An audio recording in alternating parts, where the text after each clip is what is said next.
Hey everyone, how's it going? Forrest here, again with another installment of my complete analysis of all 389 Bach chorale harmonizations.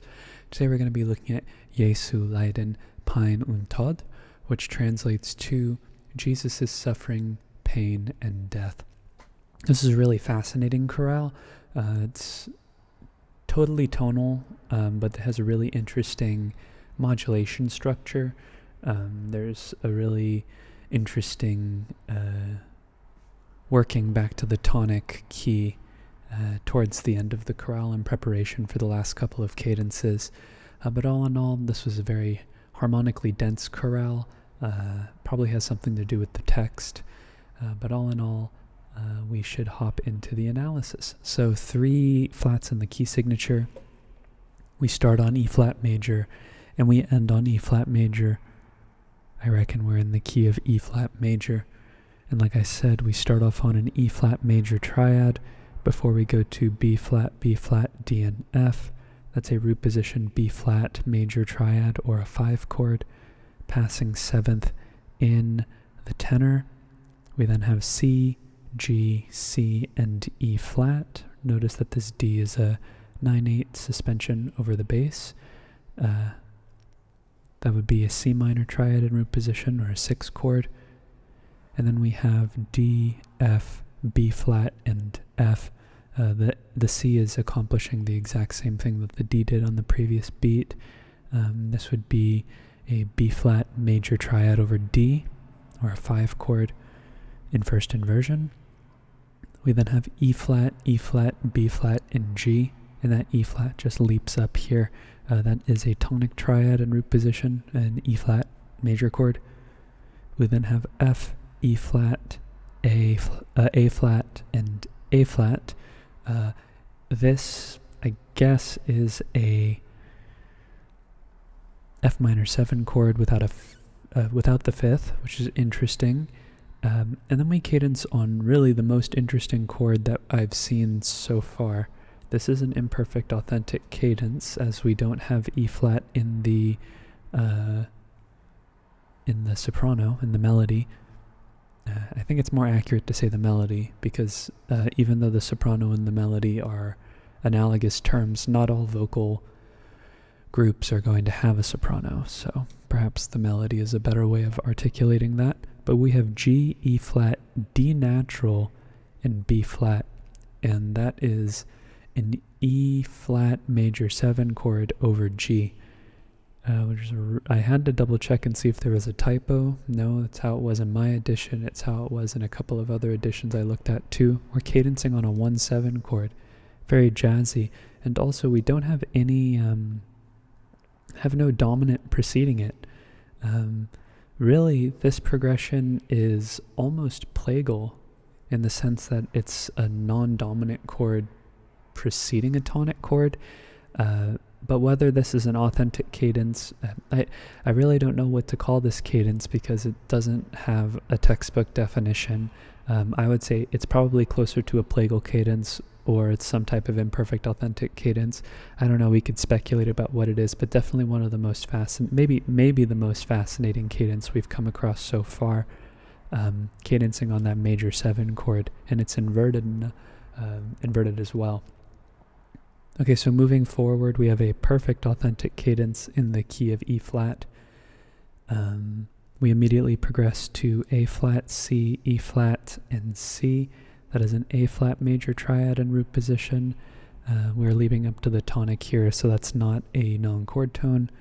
We then have B flat, D, G. Remember this A is a suspension, and B flat again. That's G minor over B flat, which is a 3 chord in first inversion.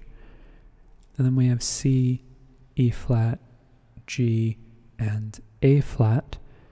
Now, depending on how you look at this chord, if you choose to interpret it on the beat, this is A flat major 7 over C, so 4-6-5. And we know Bach uses 4-6-5 chords quite a bit.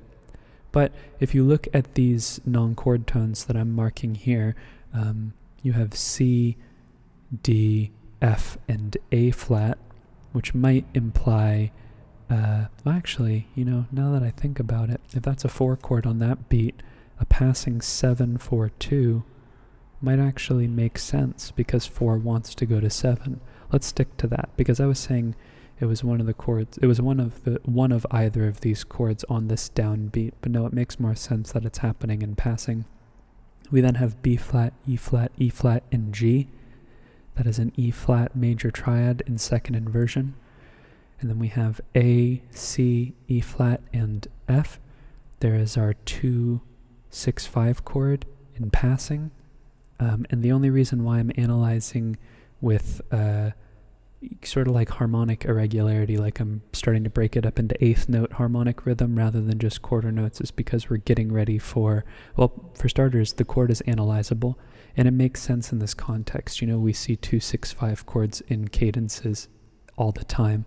So the fact that it's preceding a 5 chord, right, B flat, E, and F, and that this E is just being suspended and the 5 chord fully comes to fruition on beat 2 with the delayed 7th. We know that this is a harmonic or a cadential formula that Bach uses very frequently, especially in perfect authentic contexts.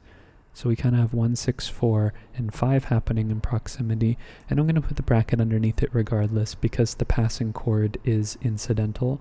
Or no, actually, it might be intentional, but really I think it's more so just the counterpoint creating the harmony.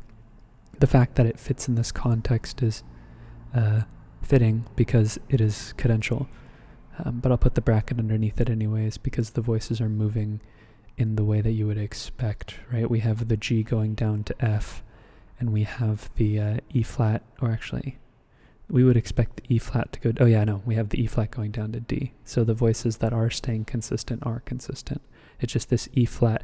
They both share a B in the bass, but instead of doubling the B here, we get the B in another voice after the fact.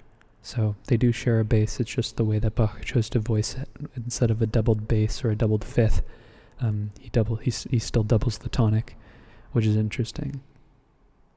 Okay, moving forward, we have a half cadence here in the key of C minor.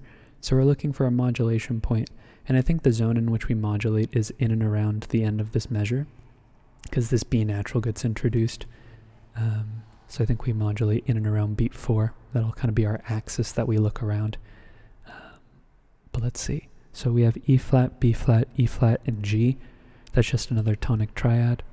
Anticipated 7th in the bass. We have D, B flat, F, and B flat.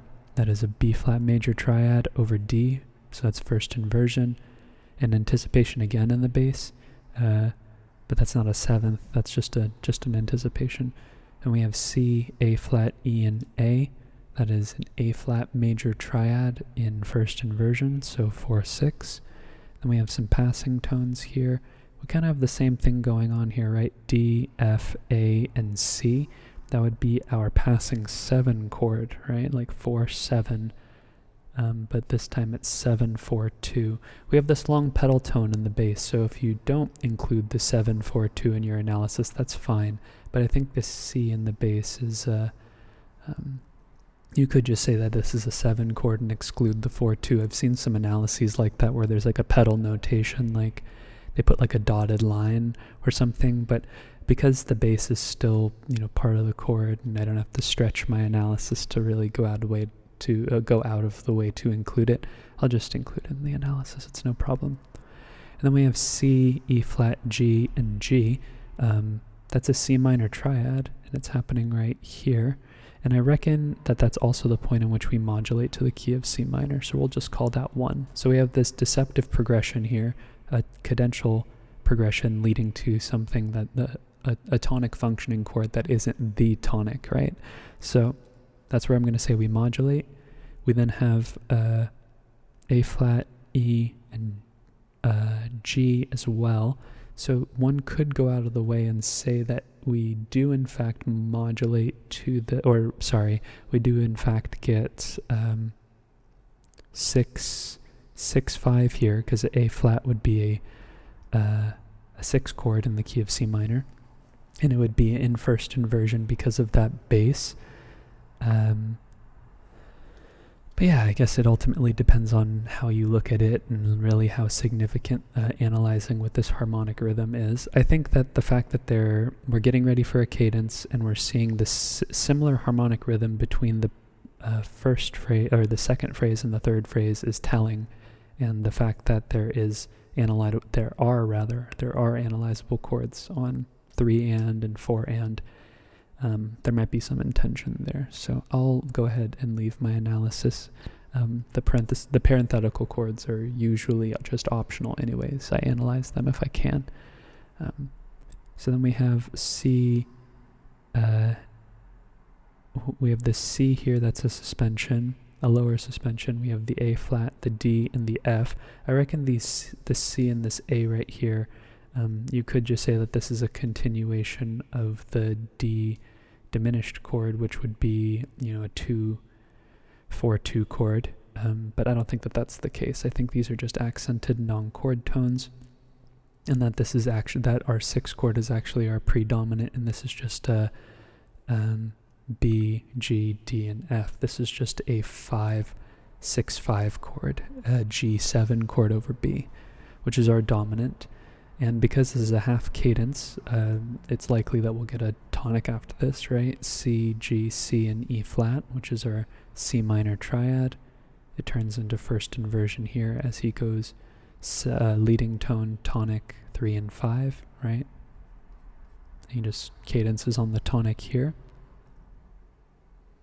Or sorry, cadences on the tonic, cadences on the dominant. The tonic of the dominant is in the bass. That's all what I was trying to say, which is what we typically expect in most cadences. We don't usually get inverted chords in the cadence. The fact that this is inverted is interesting. The fact that it is a 7th chord makes it extra interesting. So definitely a cadence I need to tuck into my back pocket for later, for talking purposes whenever I'm talking about the chorales, or if I'm ever going to put together a presentation on this sort of thing. All right, next cadence next system, we have an imperfect authentic cadence in the key of E flat major, so we're modulating back. And I reckon because we get B flats here, that this C minor triad right here, which is 1 in the key of C minor, is now 6 in the key of E flat minor. B flat, D, and F. That's our B flat major triad and root position, passing 7th in the bass. We have G, B flat, E flat, and G. That is our tonic triad, E flat major in first inversion, passing tone in the bass. Then we have E, B flat, E flat, E flat, B flat, E flat, and G. That just takes our chord and puts it in root position, passing 7th in the bass. And then we have C, A, E flat, C, A flat, E flat, and A flat. That is a 4 chord, A flat major in first inversion. And then we get some more harmonic activity. We get this long suspended tone in the melody with a very active lower 3 voices. We know we're eventually cadencing on 1, but what happens in between then might be kind of hard to determine. We have F, A, D, and A. Well, that's convenient because that is a 7 chord in first inversion, D diminished over F. And then we have D, F, F, and A. So that would be it turning into root position. Or if you look at these, I'm going to mark the tones on the and. Actually, let me go ahead and make this a little bit neater. We have I'm going to allow a little bit of extra room here. We have 4-6, right? Because that's our A flat chord. We have a passing 7-6 here. Here we have D, D, F, and A, which takes the previous chord and turns it into 5-3. And then if we take these notes here and say that those are non-chord tones, remember this D is a chord tone, we could also analyze this as 5, 7, and that this is just really these eighth notes are just sort of they're all contributing to the 5 chord, right? Because this is just a 7 chord is just a rootless 5/7 chord. So when you introduce the root on this beat here, especially at the end of the phrase, where typically you get a little bit of a rallentando, you hear that 5 longer than you would in an 8th note in the middle of the phrase. So it would definitely be heard. But really what's being implied here is that it's a dominant going to the tonic. However you choose to analyze it. If you analyze it literally and then treat offbeats as non-chord tones, it's a 7 chord. If you're looking at the whole chord, or if you're looking at the whole beat, both 8th notes included as a chord, you might analyze it as a 5/7. I think both are right because they both imply dominance, so it just depends on where you hear the root. This is just sort of a cadential pattern that Bach is implying. It's right. It's like 6, 2, 7, 5, 1.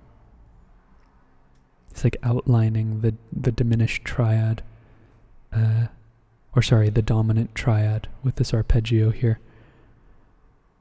Okay, moving forward, we have a half cadence in the key of F minor, which is interesting because we're looking for, we're nearing the end of the chorale.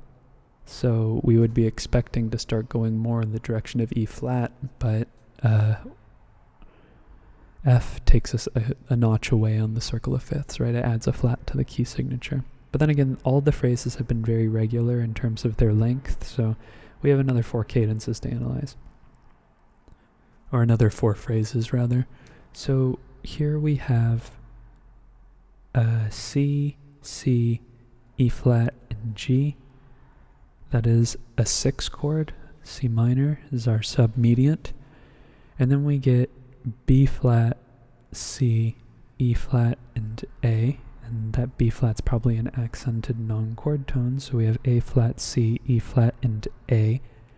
That would be a 4 chord in root position in the key of E flat major, but I reckon this is where we modulate to F minor. This is where I hear it, at least, because we get E on the next beat.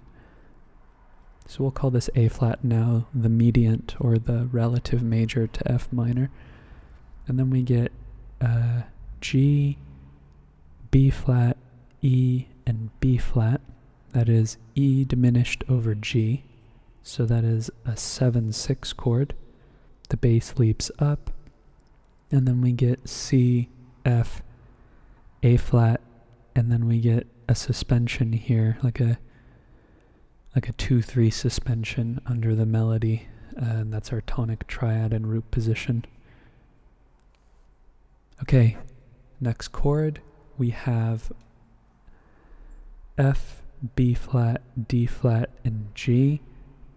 I reckon that this F is another suspension. It's just continuing the rhythm, the syncopation from the previous measure.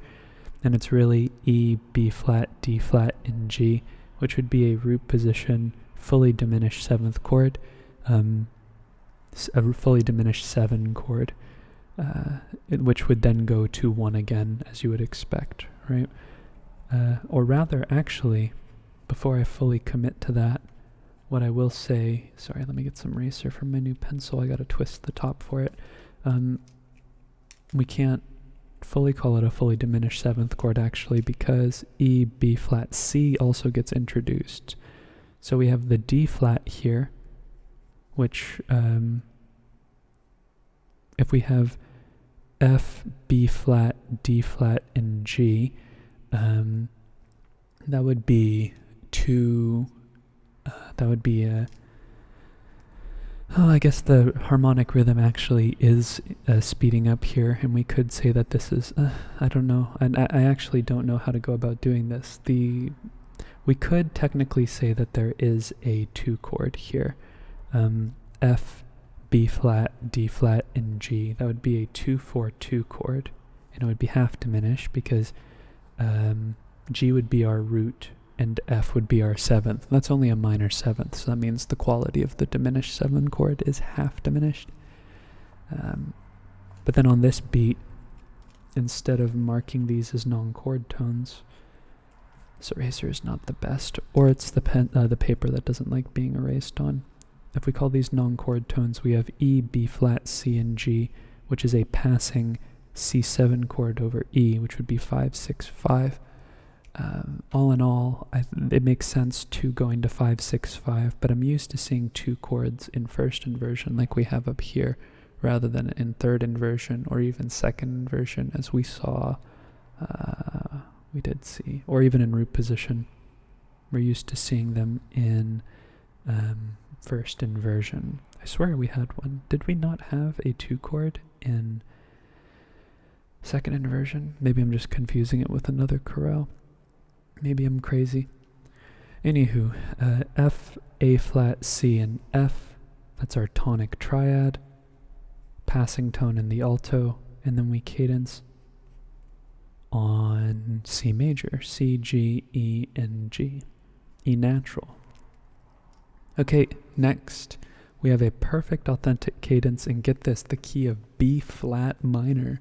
It's really interesting because we have the Picardy third here, right? It looks like we have B flat major, but I think for all intents and purposes with the G flat and the D flat and the A natural, I think we're in the key of B flat minor, and this is the Picardy third here. So you might be tempted to say B flat major, but no, I think it's B flat minor, which would make more sense because it is adjacent to F, but in the phrase afterwards you're going to see that not all modulations are to nearby keys.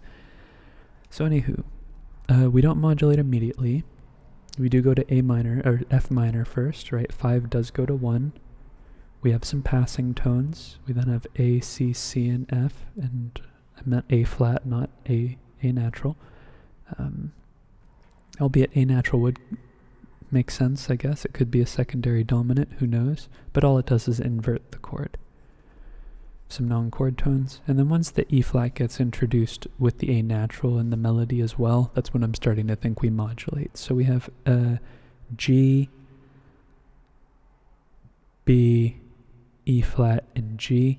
In the key of F minor, that's 7, 6, right? It'd be a flat 7 as opposed to a diminished 7 or a leading tone chord. This is a subtonic chord, but that doesn't change the fact that this is 4 in the key of B flat minor. And remember, uppercase 4 is okay because G natural is just melodic minor, and Bach is just doing a descending line. A flat, G natural, G flat, F, and then it turns into a cadential formula. But here we have G flat, D flat, B flat, and that is a G flat major chord, which is a root position 6 chord in the key of B flat minor. If we add these chord tones in, we have C, E flat, and B flat. And without the 5th, I'm not sure if it's analyzable, but maybe we could call this a C diminished chord over E flat because it's kind of being implied. Then again, in melodic minor, if we were harmonizing all of the scale, literally a 2 chord would turn into a minor chord. So we could just call this 2, 6, 5 because it is over the 5th of the chord. We can just call it passing too. And the fact that it is passing, kind of makes, you don't hear the, oh no, oh my goodness.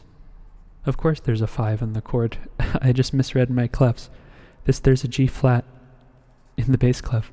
We have C, E flat, G flat, and B flat. That is most certainly a passing 2 chord. Oh, and here is our 2 chord in second inversion. I knew there was a second inversion 2 chord here. It's right here. I knew I wasn't crazy. I was just conferring with my notes. But yeah, so we have like a passing 2 chord here, and it's in second inversion, and it's interesting that we get it in the context of like being close to a cadence, but it's not first inversion, which is what we've come to expect because of the bass movement. But all in all, this is just a different bass pattern, so, and the chord is in passing, so it's not as pronounced. F, D flat, F, and B flat. That is a B flat minor triad in second inversion. Neighbor tone in the bass. F, C, F, and A. That's a root position F major triad. put the bracket underneath it to signify the fact that 1, 6, 4, and 5 are related to one another. I just do that out of habit. I don't think it's necessary by any means. And then we have B flat, D natural, F, and B flat. So we have the Picardy third there. Definitely a very interesting cadence. Okay, so let's look ahead to the next cadence. We have a half cadence in the key of E flat major. Notice that we're going from the key of 5 flats with B flat minor to the key of E flat major, which is 3 flats. So we're modulating 2 notches away. And they have notes in common still. They'll have 5 of their notes in common as opposed to 6 of their notes in common, but it's still interesting because modulating more than a related key away is considered uncommon in this music, at least, at this period in time. So here we have D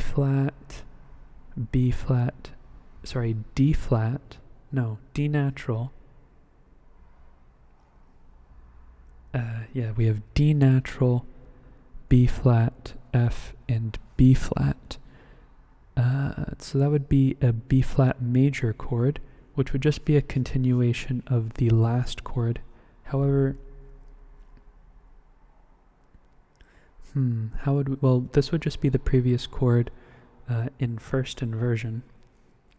But it would be kind of weird to see a Picardy third and then continued with the tonic in the major key. Like, I don't think Bach really plays with major and minor parallel in this way. Like, I know that he uses mode mixture and stuff, but I don't think that this chord is actually 1. I think this chord is actually 5, 6 of 4 in the key of B flat minor. I think that this chord is sort of implied as a dominant of moving to E flat, but because we are going to the key of E flat, we can just call it 5, 6. It's kind of interesting, I know. I guess you could just call this 1, 6, but I think it's kind of weird to end a phrase that started off in a minor key, that ended off with a Picardy third, and then continue it in the key of B flat minor where the tonic was major again. I think it would be much more likely for the phrase to continue if it were to continue in B flat minor with a revoicing of the tonic triad in a minor key. So the fact that we get it major again makes me think that, this might be functioning like a secondary dominant. And for all intents and purposes it does, but instead of going to 4 minor like you would expect, it goes to 4 major. But by this point it feels like we are in the key of E flat major. So whether you want to call this a common chord or whether you just want to call it a direct modulation, I think it's more sensible to call it a common chord because B flat is in the key of B flat and B flat is in the key of E flat, so the chord really is common between the two of them.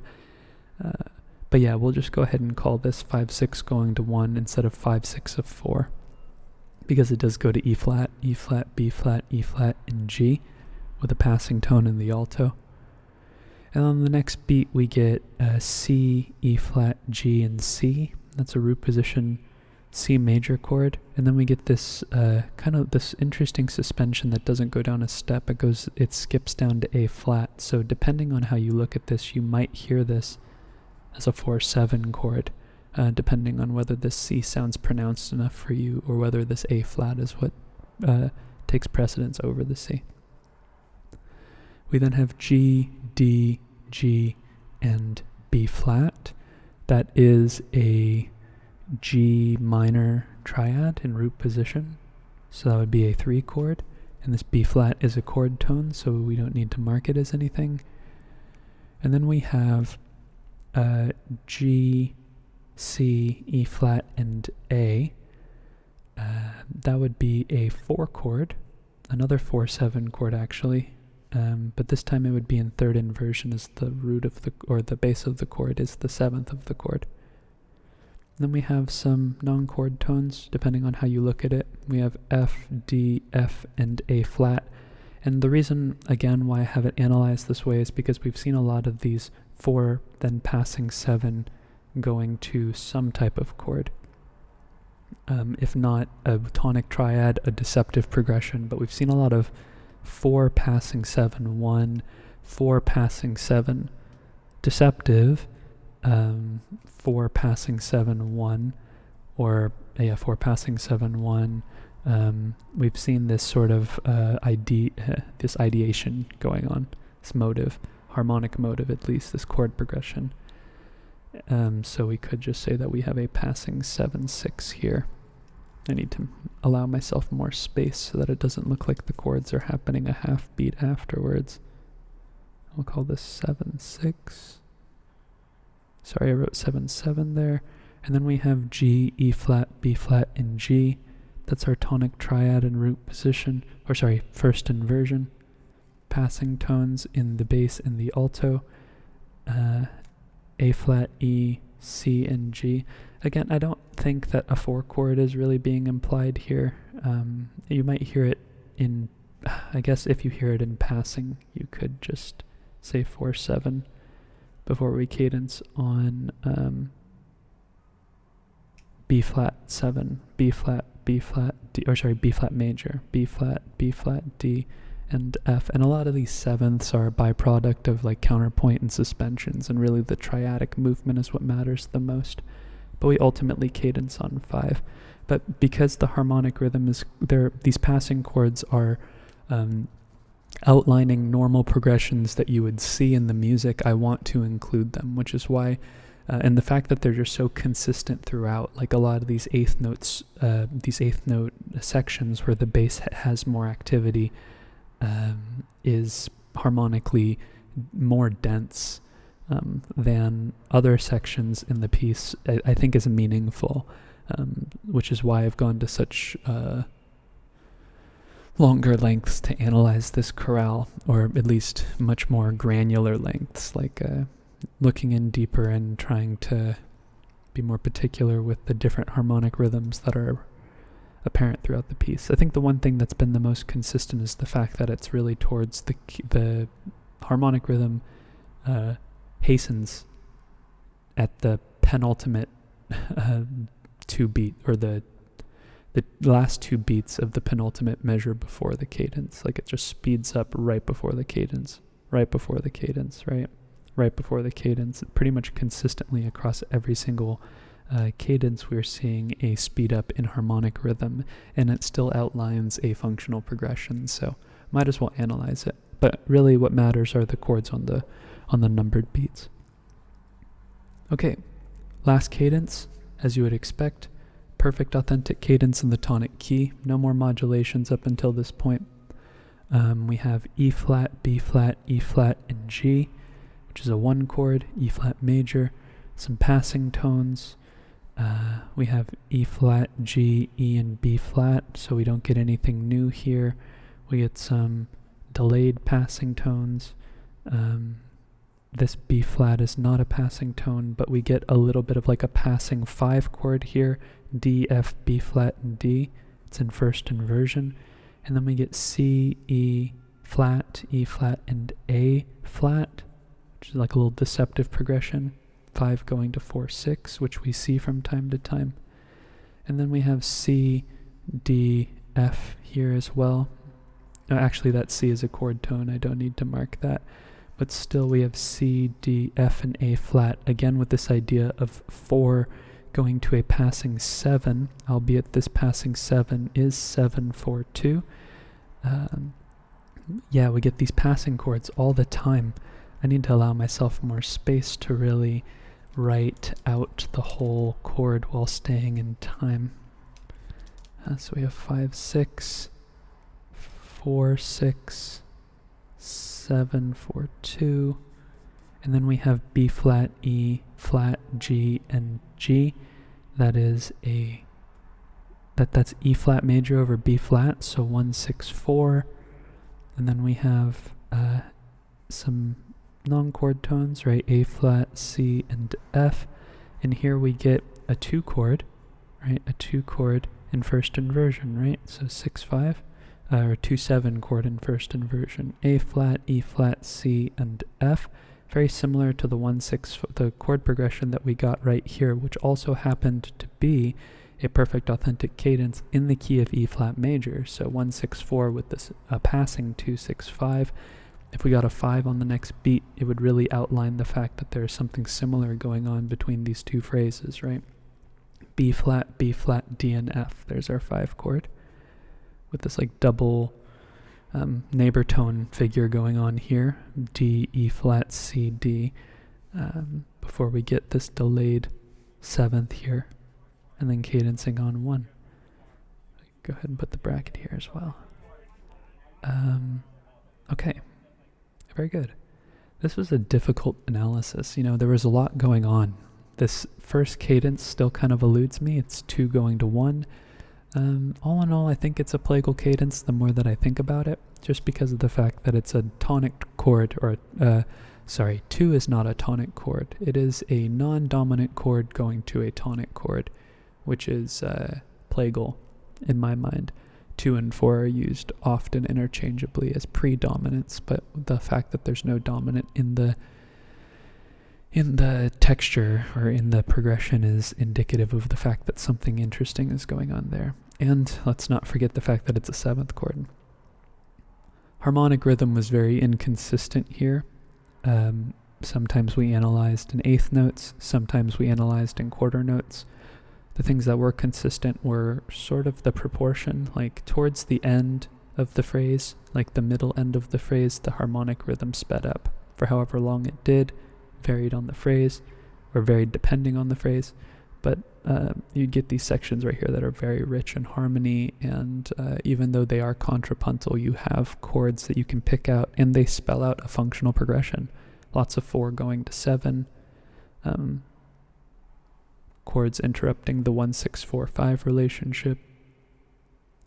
Just lots of interesting little tidbits that spell out a chord progression that makes sense. You know, 6 going to 2, even though it's in passing. But yeah, very harmonically dense. A challenging chorale to analyze for that reason. Probably the most difficult tonal chorale that we've looked at so far. I've had some difficulties with the modal chorales that have sprung up from time to time, just because it's hard to force a perspective onto the chorale when it clearly is in response, or it was written with modality in mind. But all in all, this is a really challenging chorale. I'm interested to hear what you have to say, if you agreed with my analysis, or if you had your own input. All in all, probably half of the chords I analyzed didn't need to be included in the analysis because they were passing, but I just thought it was really interesting that so many of the passing chords were a contribution to the progression, which is not always the case. It's actually more often than not the case. It's much more common for passing chords to either not be analyzable or not be substantial enough for me to really include in the analysis. But the fact that the 4 going to 7 in sort of a 1-beat span was such a common trend, I had to mention it and be thorough about the fact that, well, this didn't just happen once, it happens in many, many occasions. So that being said, I enjoyed today's analysis. I enjoyed today's analysis. I look forward to tomorrow's analysis. Thank you so much for watching the video, and thank you so much for continuing to support the channel. I hope you take care.